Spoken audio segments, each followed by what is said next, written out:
एक आदमी एक पुराना सा सुंदर घर एकदम कम दाम में बेच रहा था, लेकिन लोग उस घर में उतना ज्यादा इंटरेस्ट नहीं रखते थे। उस घर का डिजाइन अच्छा होने के वजह से एक दिन दो लोग उस घर को देखने आते हैं।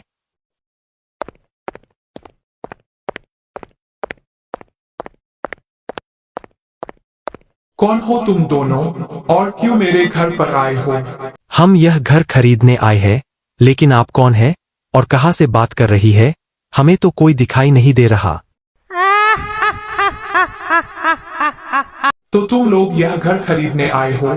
मैं इस घर की मालकिन हूँ। तुम लोग तुरंत यहाँ से निकल जाओ वरना मैं तुम दोनों को मार डालूंगी।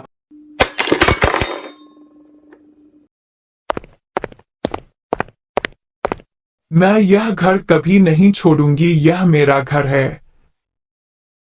जब शाम होता था तब उस घर के रास्ते से कोई भी नहीं जाता था। गांव वालों ने डर के मारे उस रास्ते से चलना ही बंद कर दिया था।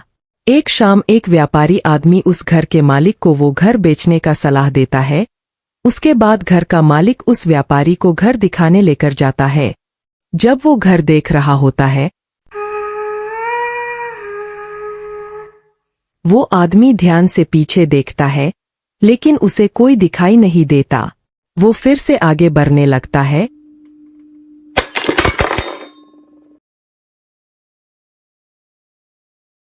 कौन है आप?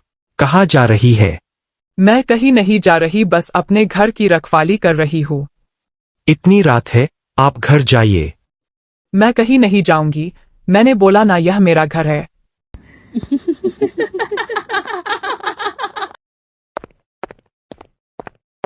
उसके बाद अगले दिन वो घर के मालिक को बोलता है, अरे आपके घर पर तो चुड़ैल है, मैं इस घर को नहीं बिकवा सकता अब। उसके बाद वो डर कर वहां से चला जाता है। घर मालिक को पैसों की बहुत जरूरत होती है। वो किसी भी हाल में घर बेचने को तैयार था। तभी एक दिन कहीं से एक परिवार के 4 लोग उस घर में रहने आते हैं। उस परिवार में पति पत्नी और उनके 2 बच्चे होते हैं। घर पुराना होने के वजह से वो बहुत गंदा था। वो लोग बहुत मेहनत करके उस घर को साफ करते हैं। अरे मेरे घर में कौन आ गया? जो भी हो, मैं उसे भगा दूंगी। इतना बोलते ही चुड़ैल उस परिवार के बच्चों को अपने पिता के साथ खेलते हुए देखती है। अरे मेरे घर में कितने सालों के बाद किसी बच्चे की हंसी गूंजी। चुड़ैल थोड़ी खुशी होती है। माँ पापा, हम लोग अब सोने जाते हैं। हम बहुत थक गए हैं और हमें बहुत नींद लगी है। इतना बोलकर बच्चे अपने रूम में चले जाते हैं। थोड़ी देर बाद एक बच्चा रोने की आवाज सुनता है। बच्चा आवाज के पीछे पीछे जाता है और एक कोने में एक बूढ़ी महिला को रोते हुए देखता है। दादी जी, आप क्यों रो रही हो? अरे तुमने मुझे कैसे देख लिया? मैं तो एक चुड़ैल हूँ, मुझे कोई नहीं देखता। दादी जी, आप मजाक मत करो, मुझे आप दिखाई दे रही हो। अगर यकीन नहीं होता तो मैं अपने भैया को बुलाकर लाता हूँ। वो अपने भैया को उसी जगह बुलाकर लाता है। हाँ भाई, बोल क्या हुआ? सोने नहीं जाना क्या? सोने तो जाएंगे भैया, लेकिन यहाँ देखिए ना, दादी जी रो रही है। दूसरा लड़का वहां पर देखता है, लेकिन उसको कुछ भी दिखाई नहीं देता। अरे कहाँ पर है दादी जी? तुम मजाक मत करो और सोने चलो। इतना सुनते ही वो चौंक जाता है और चुपचाप अपने भैया के साथ चला जाता है।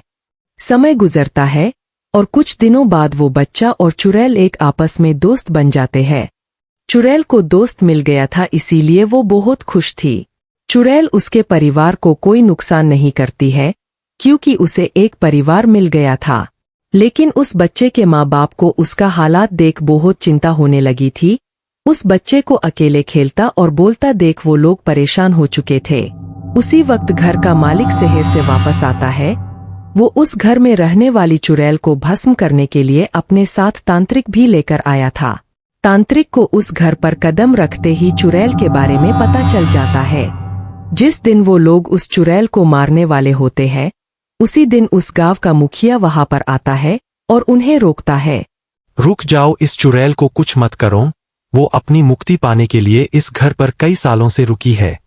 यह कौन है और मुक्ति के लिए मेरे घर पर क्या कर रही है? इसको तो मरना ही होगा। इस चुड़ैल को मारने से पहले इस आत्मा का दुख सुन लो। एक समय की बात है। एक घर में 3 लोग रहते थे। माँ, उसकी बेटी रूमी और उसका बेटा रमेश। माँ, मैं कॉलेज जा रही हूँ, आप घर पर रहना।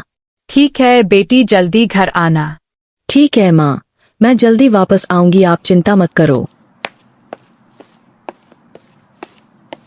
थोड़ी देर बाद रमेश भी अपना सामान पैक करके बाहर निकलता है।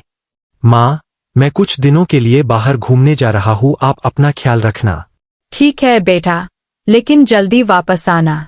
ठीक है माँ, मैं जल्दी वापस आऊंगा, आप अपना ख्याल रखना। उस माँ ने उस दिन अपने बेटा और बेटी को बहुत प्यार से बाहर भेजा था, लेकिन उसको क्या पता कि वो कभी वापस नहीं आएंगे। समय गुजरता है, लेकिन वो दोनों कभी वापस नहीं आते। उसका बेटा कहीं जाकर शादी करके अपने फैमिली के साथ रह रहा होता है और बेटी किसी लड़के के साथ भाग चुकी होती है। वो लोग अपनी माँ को भूल चुके होते हैं और उधर उनकी माँ दिन रात उनका राह देख रही होती है। एक दिन अचानक गांव से उसके बेटे को कॉल आता है। अरे इधर तुम्हारी माँ गुजर चुकी है, तुम्हें इनका अंतिम संस्कार करने के लिए आना होगा। मुखिया जी, इधर मैं बहुत तकलीफ में हूँ, शायद मैं नहीं आ पाऊंगा। आप एक बार रूमी को बोल दीजिए, क्या पता वो आ जाएगी। गांव का मुखिया रूमी को भी कॉल करता है। रूमी, तुम्हारी माँ गुजर चुकी है, क्या तुम गाँव आ सकती हो? मुखिया जी, मुझे मेरे पति कहीं जाने नहीं देते और वो इस वक्त घर पर भी नहीं है, तो मैं नहीं आ पाऊंगी।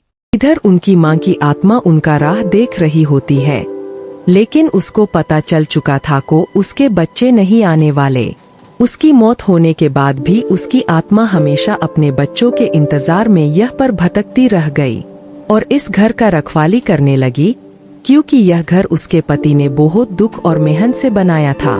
तुम्हें यह घर बेचने के बाद भी सुकून नहीं मिला?